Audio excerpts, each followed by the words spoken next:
De klimaatplannen van Douw en Yara schieten tekort, blijkt uit onderzoek van Milieudefensie. Die scoren in de 1 na slechtste categorie in het rapport. En dat betekent dat ze dus ongelooflijk veel huiswerk nog hebben, nog heel veel zullen moeten doen. En verder in het nieuws vandaag. De laatste griepsverdachte voor de rechter. En 108 jaar en in de zijspan.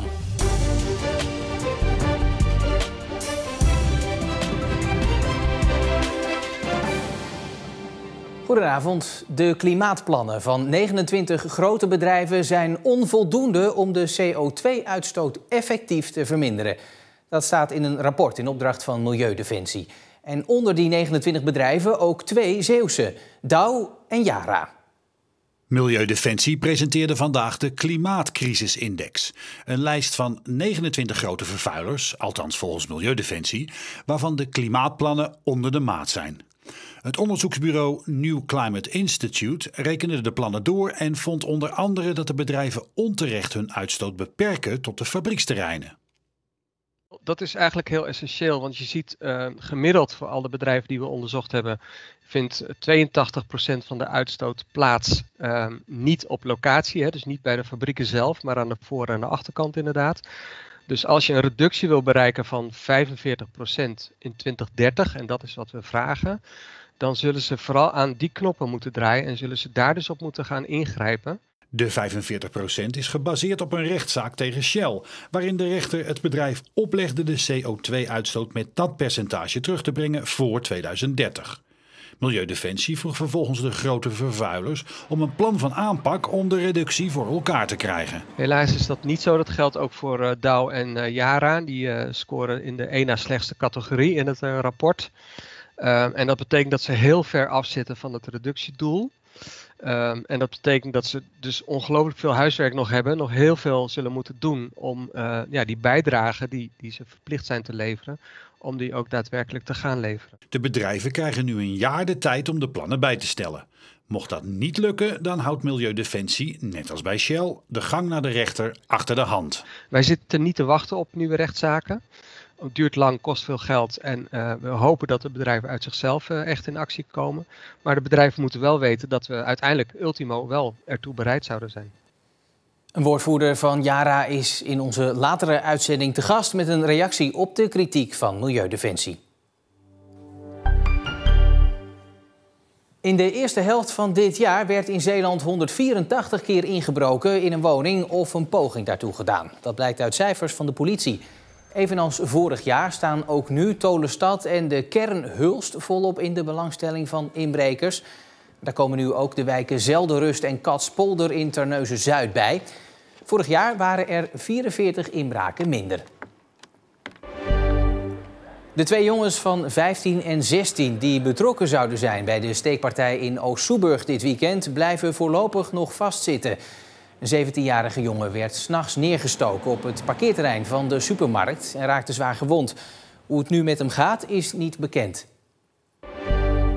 De gemeente Capelle gaat sloopwoningen gebruiken voor de opvang van Oekraïense vluchtelingen. Er zijn nieuwe plekken nodig, omdat de ruimte bij fruittelers en in vakantiehuisjes verdwijnt nu de zomerperiode is aangebroken. Er is overleg met de woningcorporatie om leegstaande sloopwoningen snel bewoonbaar te maken. En ook andere Beverlandse gemeenten huren slooppanden van de woningcorporatie voor tijdelijke opvang. De laatste 2 verdachten van de overval op muziekfestival Grips stonden vandaag voor de rechter. Eerdere verdachten in deze zaak kregen straffen tot 5 jaar cel opgelegd. Straks de ontwikkelingen van vandaag, maar eerst even terug naar inmiddels alweer 3 jaar geleden. 12 mei 2019. De 25e editie van muziekfestival Grips is net klaar als de contante dagopbrengst van ruim 4 ton naar het ouderlijk huis van organisator Hugo Kramer wordt gebracht. Rond 2:15 s'nachts dringen 3 gemaskerde mannen het huis binnen. Even later gaan ze er met de dagopbrengst vandoor. In totaal staan 8 Zeeuwen terecht voor betrokkenheid bij de overval. 6 daarvan stonden in november vorig jaar voor de rechtbank. 5 mannen kregen celstraffen opgelegd tussen de 4,5 en 5 jaar voor het plegen of medeplegen van de woningoverval. 1 verdachte werd vrijgesproken. Ik praat erover verder met verslaggever Mark van Leijden. Mark, zo meteen naar de ontwikkeling van vandaag. Maar eerst toch even, waarom stonden deze 2 nu pas voor de rechter? Nou, de 35-jarige Goesenaar die had een advocaat die langdurig ziek was. Dus die kon hem niet vertegenwoordigen de vorige keer.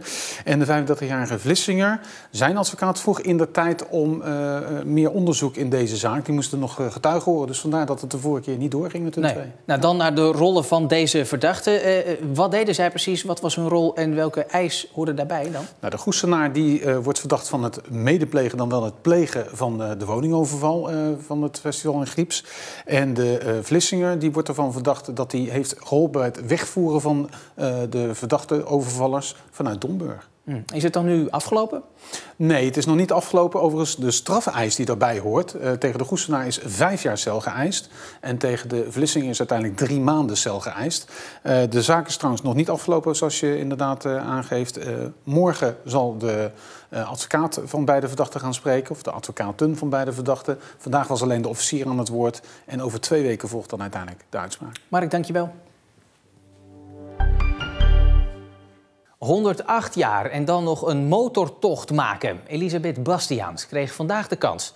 Vanuit Oost-Soeburg werd ze opgehaald door een motor met zijspan, waar ze zo met haar rolstoel in kon rollen. Ik ga een ritje doen, hè? Met de scooter met wielen. En dat vind ik wel leuk. Ik zeg, als jullie mij heel huis in dat toestel kunnen hijsen, dan ga ik mee. Want ik ben niet bang voor autorijden. Nee, ik ga mee hoor. En zo geschiedde. Mevrouw Bastiaans was niet de enige die de brommende tocht mocht maken. Alle bewoners van verzorgingstehuis De Zoute Viever kregen de kans en mochten zelf weten waar de rit heen ging. En dat was een doorslaand succes. Mevrouw Bastiaans, hoe was het? Mensen nog door gehobbel en ik ben de Mercedes van mijn schoonzoon gewend. Het is, nee, ik ga niet weer mee. En daar kan ik niks aan doen, ik zeg het maar eerlijk. Dan maar lekker handwerk achter de tv, hè? Ja hoor. Doe maar liever een beetje breien.